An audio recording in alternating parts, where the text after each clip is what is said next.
Assalamualaikum warahmatullahi taala wabarakatuh, Ustaz. Assalamualaikum. Alhamdulillah sihat ya, insya-Allah Ustaz ya. Insya-Allah alhamdulillah alamin wa bihi nasta'in wassalatu wassalamu ala asyrafil anbiya'i wal mursalin wa ala alihi wa sahbihi ajma'in.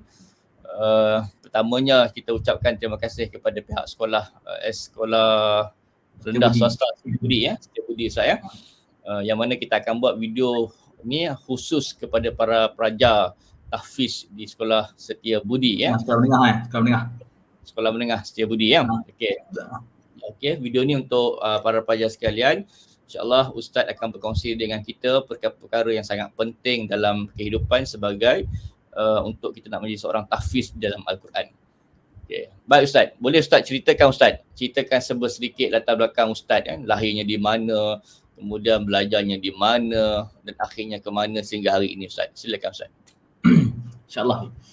Okay, a'udzubillahi minasyaitonirrajim. Bismillahirrahmanirrahim. Alhamdulillahirabbil alamin wa bihi nasta'in wa la haula wa la quwwata illa 'alal zalimin. Amma ba'd.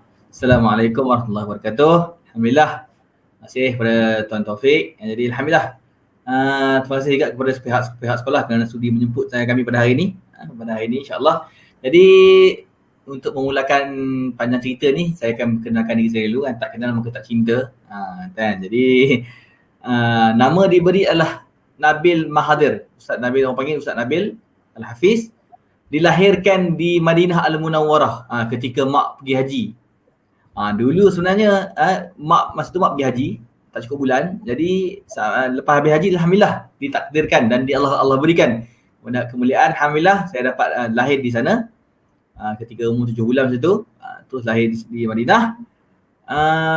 Berasal daripada Kedah, mempunyai 7 adik-beradik. Saya anak keempat.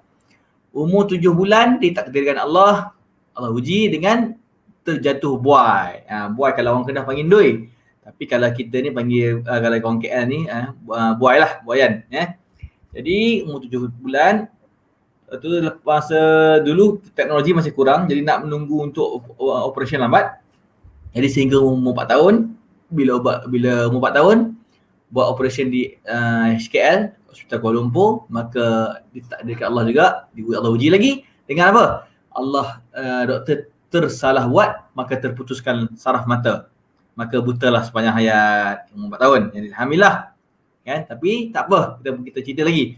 Lepas umur 4 tahun, lepas dah tahu buta, mendapatkan pendidikan awal di Sekolah Rendah Kebangsaan Jabi, Pokok Sena Kedah. Bayangkan umur 4 tahun masa terjah tu. Itu dia kan. Sehinggalah umur 9 tahun, sambung pelajaran ke Mahat Tahfiz Derga Al-Usta Kedah, bahagian Quran sehingga umur 11 tahun. Umur 11 tahun sambung lagi ke International University of Africa Khartoum, Sudan dalam bidang ijazah Quran dan bahasa Arab.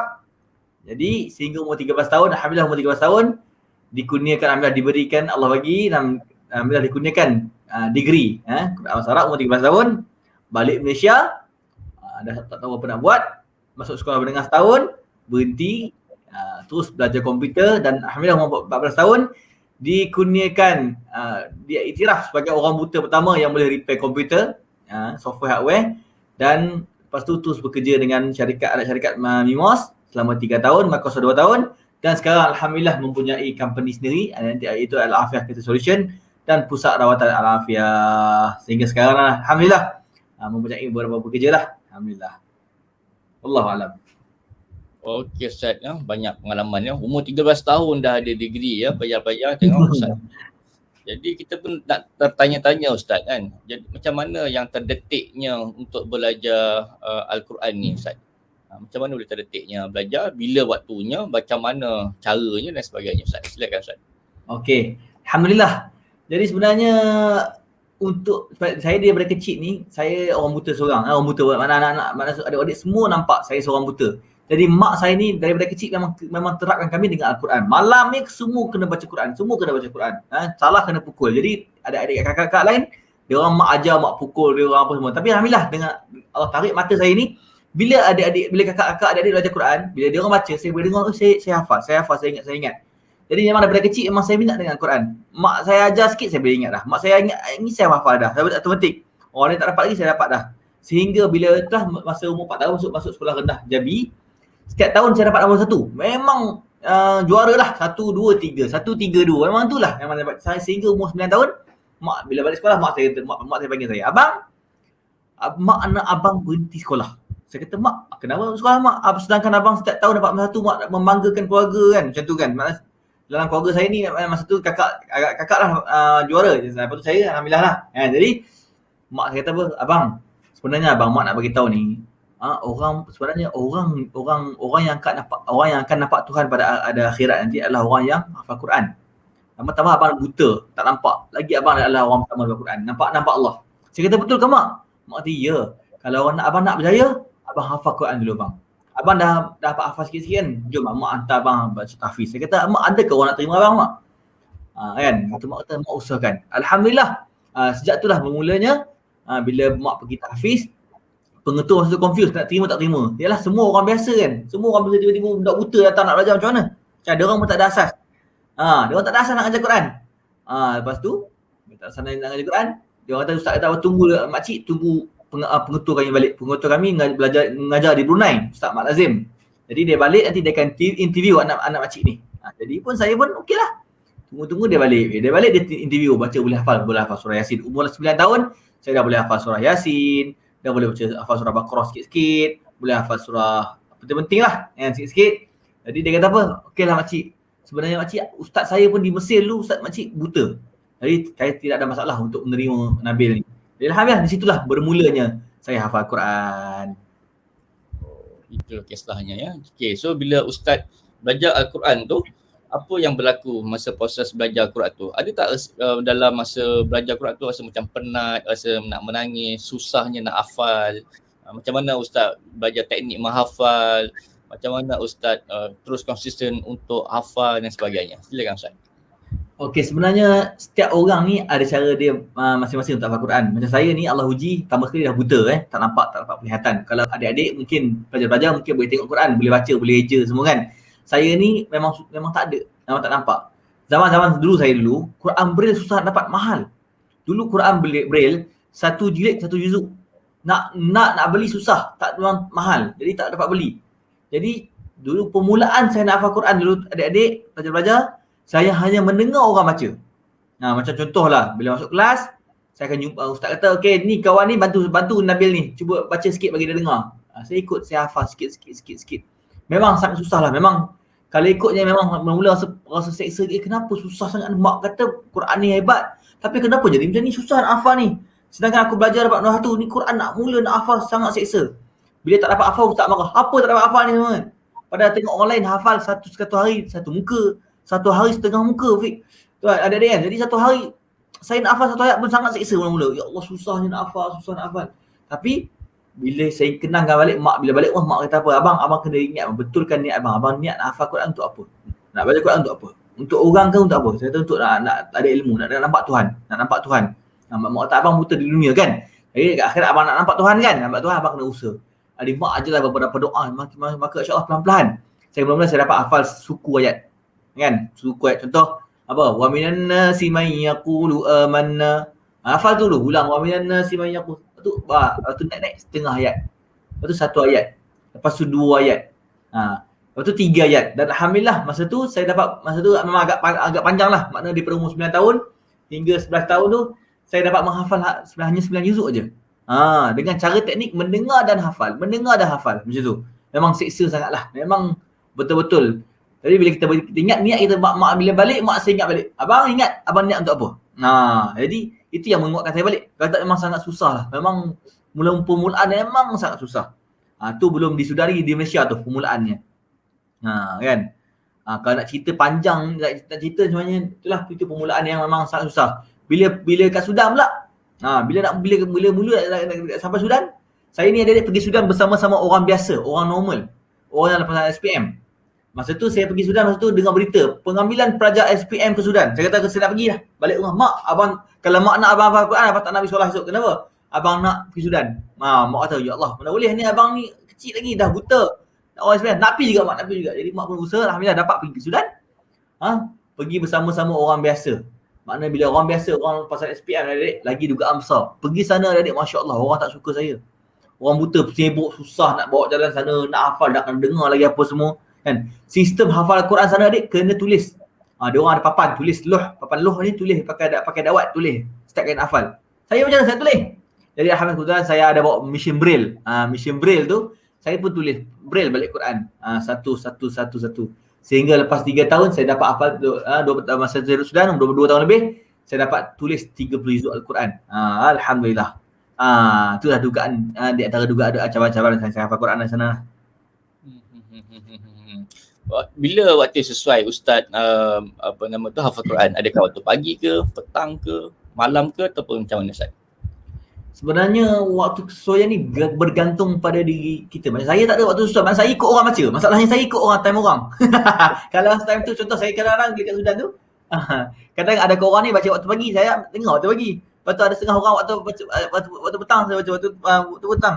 Kenapa? Macam di Sudan kami ada jadual kami sendiri. Maknanya jadual dia, kami bangun seawal 4:30 pagi. 4 pagi tu dah kena bangun dah. 4 pagi tu dah kena mula menghafal Quran. Sehingga lepas subuh. Lepas subuh, siap-siap ke universiti. Jalan kaki pergi universiti 20 minit. Jalan kaki, belajar sampai pukul 1. Balik pukul 2, sambung balik mengulang Quran. Sampai pukul 5. Lepas maghrib mula baru balik. Sampai pukul 12. Itulah. Tapi saya, mana saya berdengar orang yang baca sikit, saya ingat. Orang yang baca sikit, saya dengar. Orang yang mana biar nak hafal sesuatu tu, kena dengar mungkin 2-3 orang lah. Sebab kadang-kadang orang ni baca sikit lah. Lepas tu orang ni sibuk. Nak cari orang lain pula baca kan. Jadi, kebanyakan lah. Saya selalunya di antara waktu-waktu yang saya rasa seronok hafal Quran waktu pagi dan waktu malam. Itu lah. Okay, cara Ustaz ya.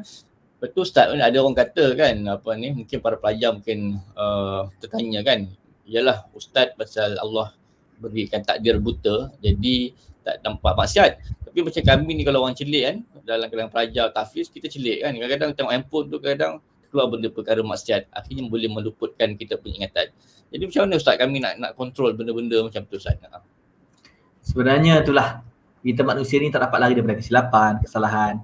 Kata jangan tengok tu tak mungkin. Kita manusia kan, kalau tak tengok tu lagi tengok sebenarnya kan.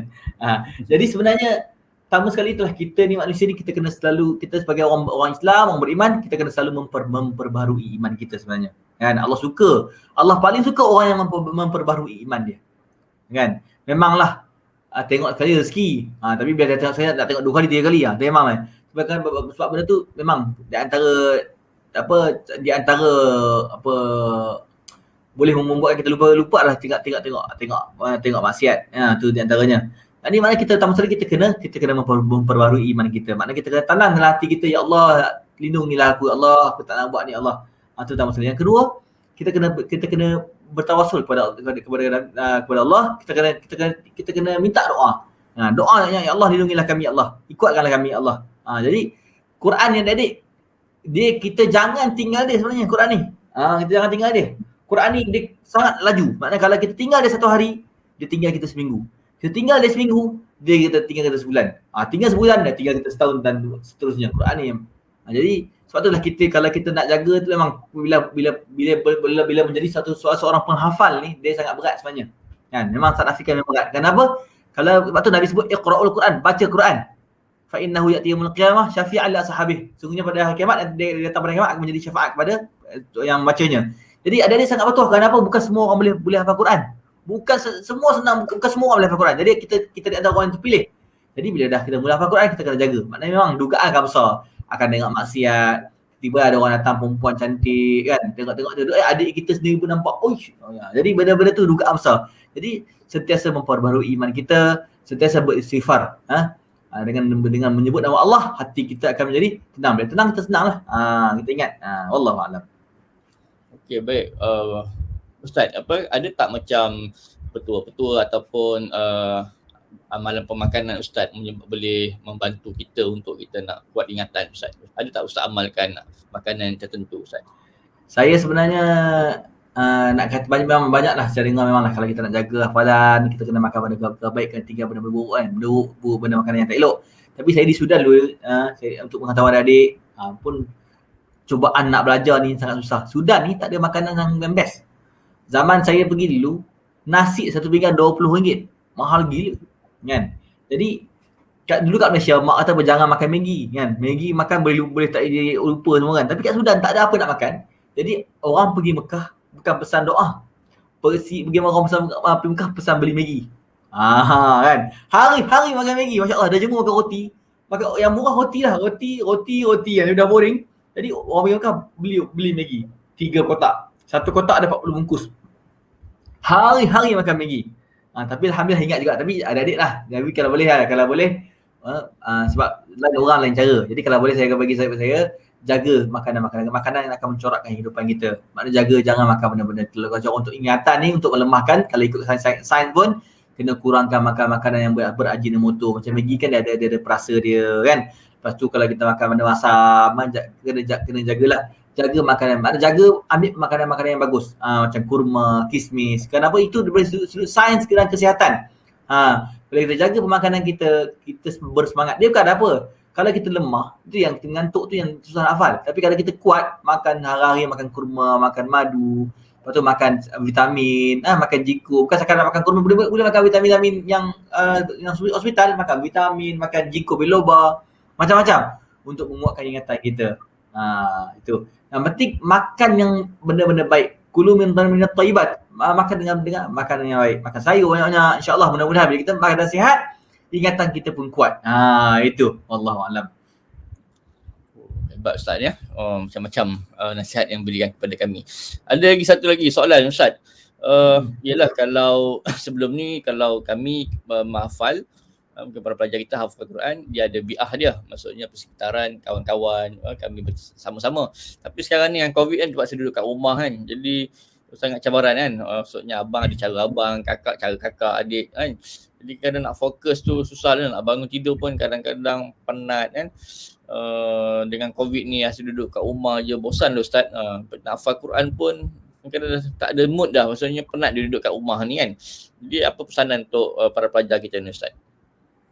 Okay, sebenarnya dia apa-apa pun Nabi sebut dalam hadis 40, kalau kita buka kita hadis 40, innamal a'malu binniyat. Kita bermula dengan niat kita sebenarnya. Pertama sekali kita nak kena betulkan niat kita. Kita belajar ni untuk apa pertama sekali? Niat untuk apa? Untuk kerana mak suruh ke? Kena apa ke? Mungkin kita hafal sebab mak suruh, atau mungkin kita hafal bila ustaz ada, kita hafal ustaz ada, kita ni. Jadi betulkan niat kita. Kita buat semua kerana Allah Subhanahu Wa Taala. Kita buat kerana Allah. Bila kita buat kerana Allah, kita akan cinta benda tu. Sebenarnya kalau mana kita tak cinta apa yang kita buat, memang susah. Bila tengok suasana, perlukan suasana kan. Contoh tengok rumah, duduk rumah, tengok abang malas, kakak malas, semua ni kita pun jadi malas kan. Sebab kita kurang cintakan benda tu. Jadi kita kena cinta apa kita kena tahu, okey memang ni memang kerja aku dah. Aku sayang apa yang aku buat. Aku niatkan Allah, aku kena buat. Jadi bila kita cinta pada perkara tu, insya-Allah kita akan buat. Kan? Macam setiap hari lah kita selalu buat apa yang kita suka. Aku hari-hari kadang-kadang kita suka tengok main game.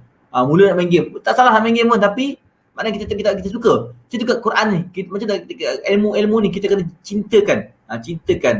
Kan? Kalau contoh orang suka makan nasi ayam, hari-hari makan nasi ayam tak apa. Kan? Tak kisah.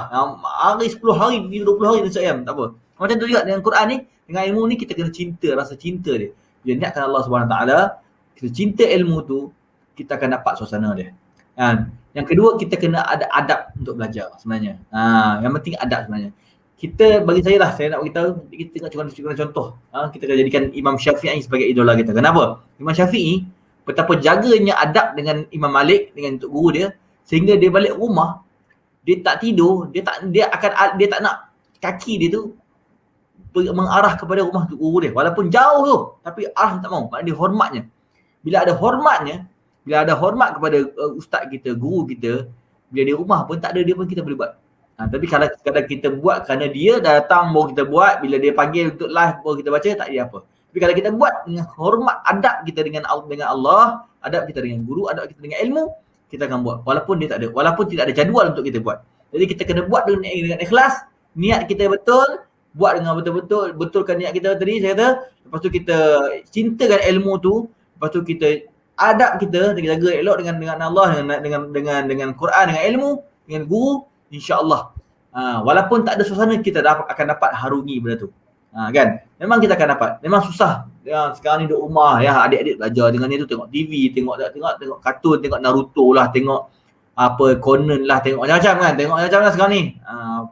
Warriors lah, semua ada. Dugaan besar. Tapi bila kita ada benda-benda ni, kita ada niat kita selalu kita tawakal. Kan kita banyak tawakal Ustaz, tawakal tak apa, tawakal. Tawakal tak berusaha tak jadi. Istilah tawakal tak bagus, tapi kita kena berusaha. Fa iza azamta, dah kita buat semua dah, baru kita tawakal. Jangan kita tak buat, kita main-main, kita tawakal tak jadi. Jadi kita kena ubah. Cinta ilmu insya-Allah pasti tak akan rugi. Wallahu a'lam. Okay.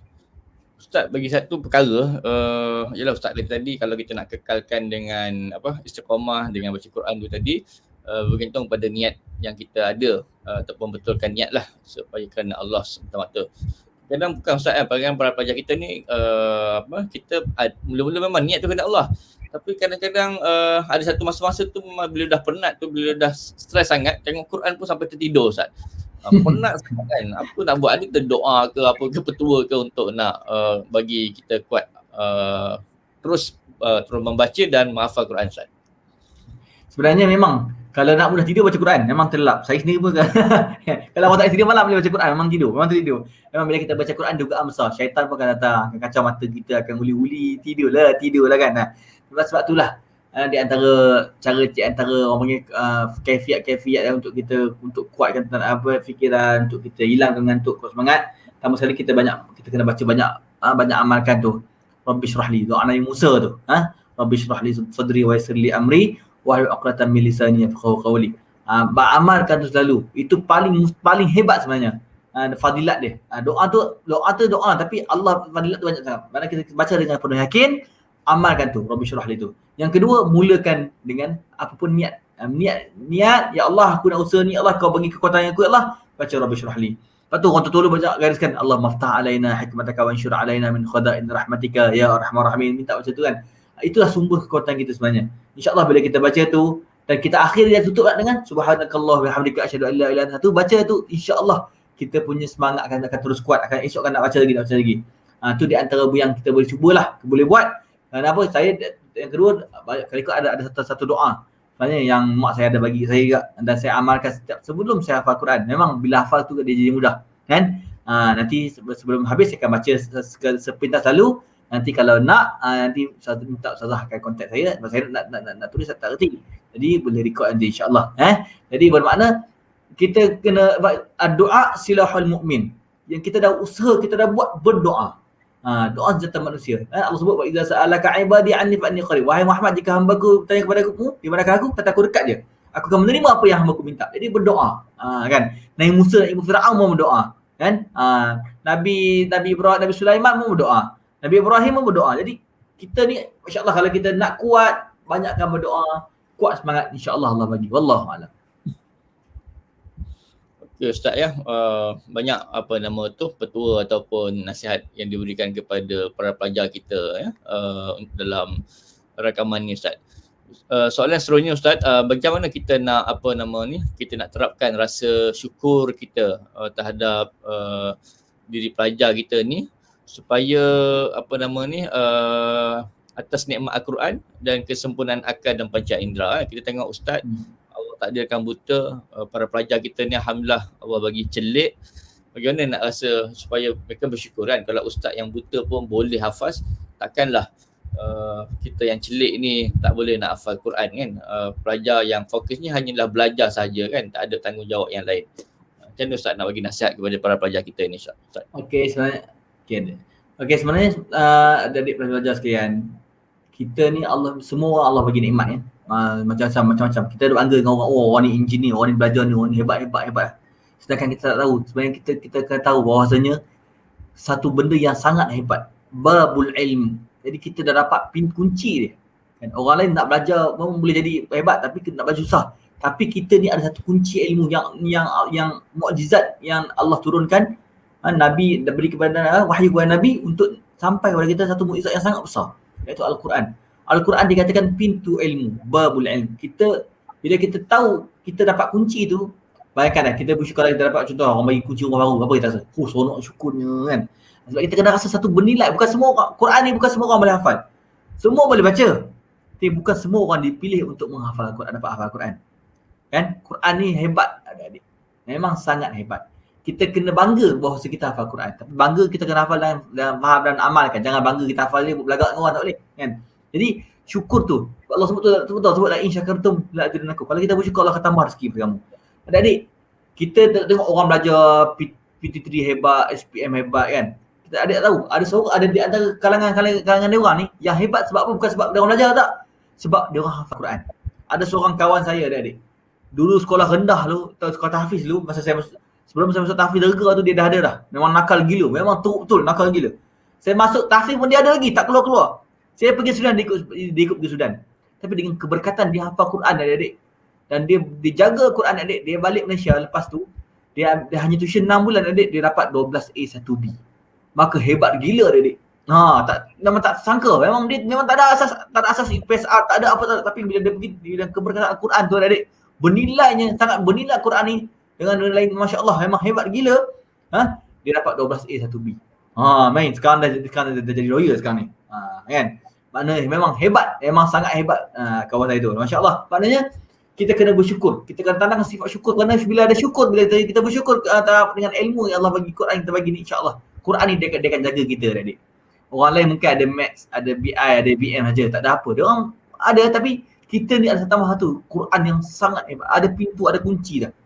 Bila ada kunci ni, kita ada password, kita tekan dia boleh masuk mana-mana dah. Itu kelebihan Al-Quran. Kita kena bersyukur, kena betul-betul syukur, bukan senang. Allah bayangkan Jibril datang kepada Nabi nak bagi wahyu, Nabi kesejukan yang terlalu sejuk. Sampai getar tu Iqra sampai 3 kali dia ulang. Jibril ulang suruh baca, kan? Nabi kata aku tak pandai baca. Aku tak pandai baca. Betapa susahnya.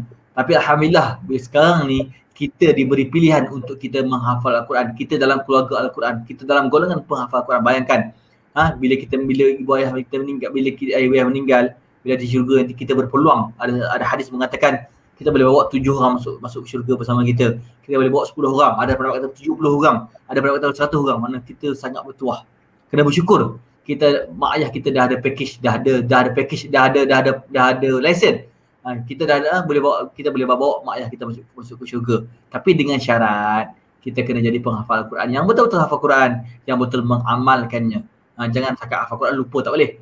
Bagi saya adik-adik, hafal Quran kena ingat. Biar lambat tapi ingat. Jangan hafal Quran bagi habis tapi lupa. Tu tak boleh. Wallahualam.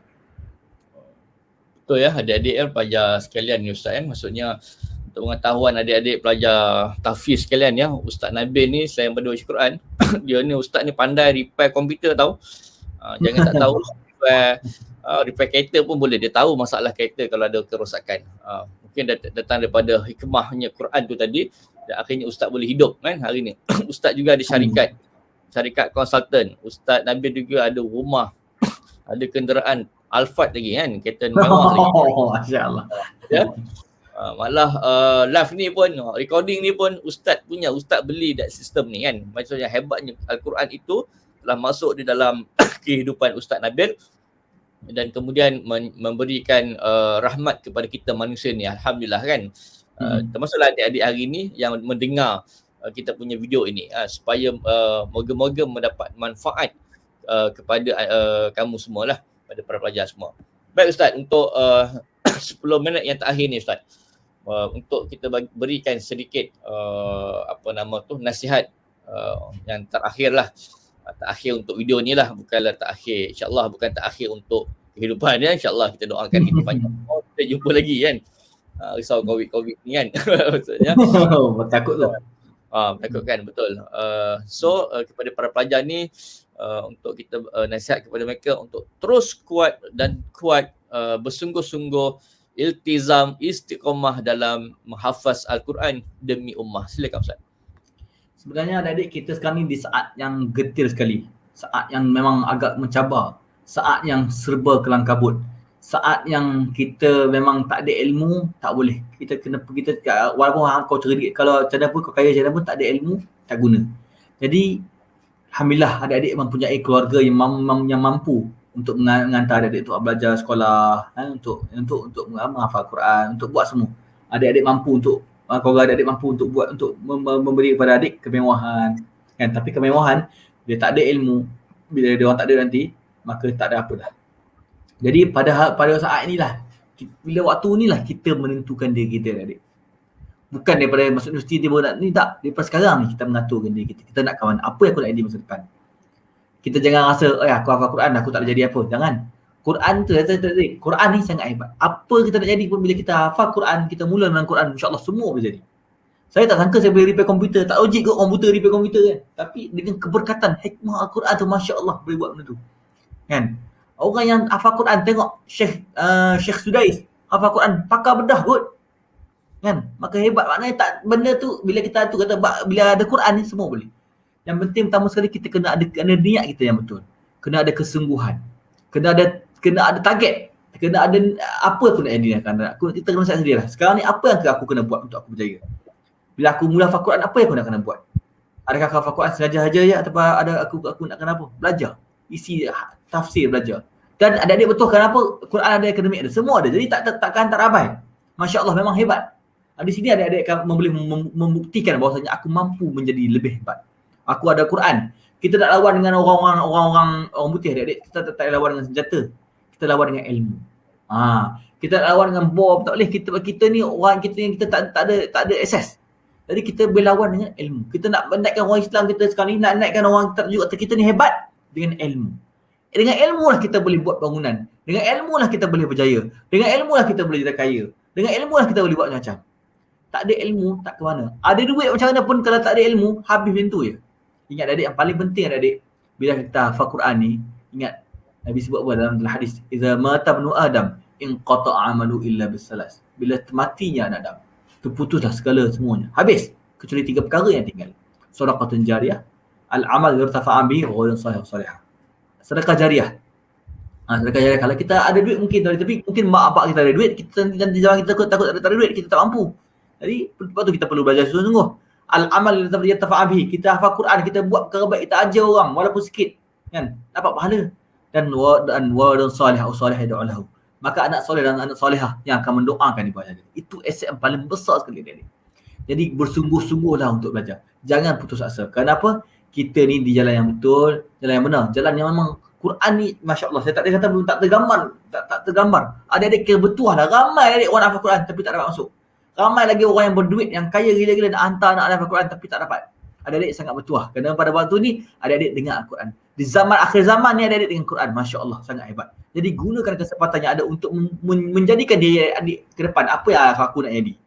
Saya nak jumpa adik-adik lepas ni, mana tahu lepas 10 tahun akan datang adik-adik akan menjadi penghafal Quran yang berjaya, menjadi saintis, menjadi doktor, menjadi angkasawan, menjadi polis, menjadi askar yang hebat. Maknanya hafal menjadi menteri, tak mustahil menjadi Perdana Menteri Malaysia, masya-Allah. Yang menghafal Al-Quran. Ingat dengan hafal Al-Quran tu, insya-Allah hidup kita akan jadi tenang jika kita menghafal, kita mengamalkannya. Wallahu a'lam.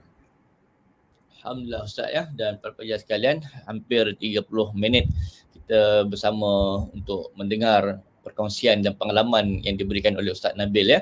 Moga-moga perkongsian yang diberikan oleh Ustaz Nabil ni tadi memberikan manfaat kepada para pelajar, adik-adik sekalian ya, untuk terus kekal dan istiqamah, beritizam dan bersemangat untuk menghafaz Al-Quran.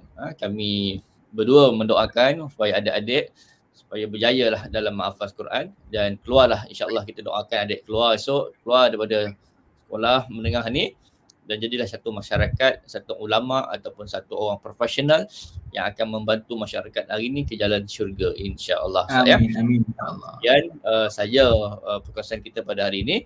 Wabillahi taufik wa hidayah. Wassalamualaikum warahmatullahi taala wabarakatuh.